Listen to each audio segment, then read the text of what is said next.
Kevin Nathan back live outside Madison Square Garden, where UConn coach Kevin Ollie said about an hour ago that his team has the heart of a champion, heart of a lion, and he loves these guys. And Connecticut loves these Huskies. They pull the upset here in the Elite Eight today, knocking off fourth-seeded Michigan State, a team a lot of people had pegged to win the national championship. 60-54 UConn the final. Shabazz Napier with 25 points and earning most outstanding player of the regional.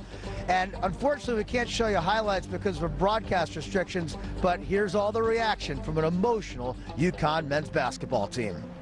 Can you describe the emotion of this? Man, it's unbelievable, man. You know, this is a dream come true. Every kid growing up playing basketball dream about going to the Final Four and going to the NBA, man. This is blessed. It's a blessing. Everybody doubted you guys. Everybody. And that's what we like, though. We like to be the underdog. We like everybody not to believe in us. We believe in ourselves and we believe in each other. That's all that matters.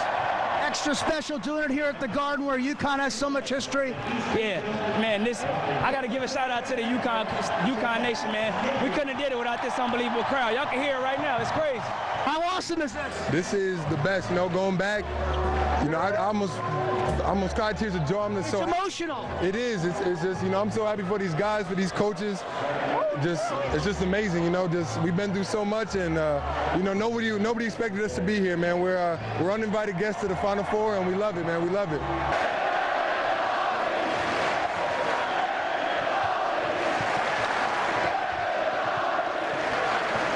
And we created our own future, one step at a time, and these guys believe. And when you believe bigger, God act bigger, and God showed out today, and gave us this victory, and I just love it to death. I love it for the kids, though, because they've been through a lot, and for them to come out and get this attention, that's well-deserved. Everybody doubted you guys, except yourselves. That's fine. You know, we don't need nobody else but UConn country. What does this mean to you right now? It means a lot to my teammates. It means a lot to the university. It just, everybody did it together, and it's a special feeling. Let me go cut down these nets, though.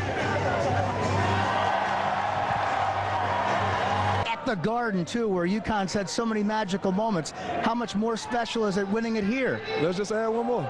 We add one more, and then we're going to continue to do it, and this is a great place for us. Haven't been an NCAA tournament here for 50 years, and to come out and UConn win it with so many great shots has happened. Ray Allen, Ben Gordon, Talik Brown shot, and to see Shabazz and see these group of guys compete on this stage and come out in a win is a great feeling, and to be around all our fans is something special. I'll never forget it.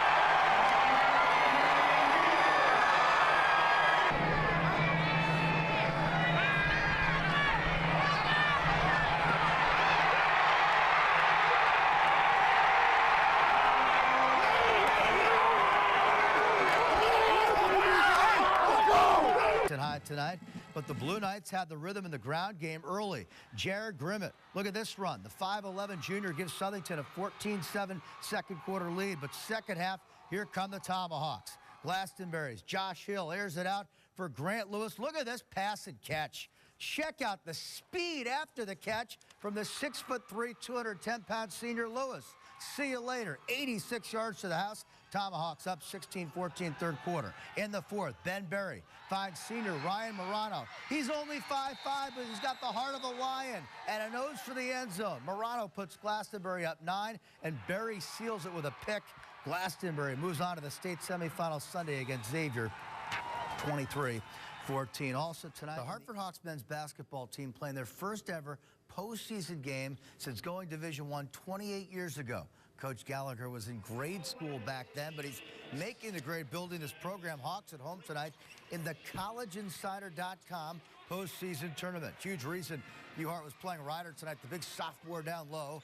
Texan Mark Wakama. They just keep feeding the big guy the ball, and Wakama misses Nate Sigma, another sophomore, the son of former NBA All-Star Jack Sigma, there to help. The dunk of the night from who else? Wakama. He and Sigma combining for 32 points. But the more experienced team from Ryder pulls it out 63-54. Telling you, though, bunch of talented young underclassmen on Hart. This is a program that will be a major threat to go to the NCAAs next year. Hawks finished 17 and 15. The UConn coach Gino Auriemma has won 18 Big East Conference championships, and as the Huskies open up this year's tournament, it's hard to believe that if they win his 19th, it'll also be his last. Another Big East tournament game, another win for the hometown Huskies. But for the fans, this run at a 19th conference tournament championship under coach Gino Auriemma has a different feel than those previous. Just as disappointed as everybody else is. You know, there's no more Big East. It's hard to imagine. After more than 3 decades, UConn and the Big East are no more. I've only coached in one league, the Big East. One of the reasons I took the job was because what was happening in the men's Big East, and I thought, wow, you know, who wouldn't want to work with Dave Gavitt, you know? And now you look back 28 years and you go,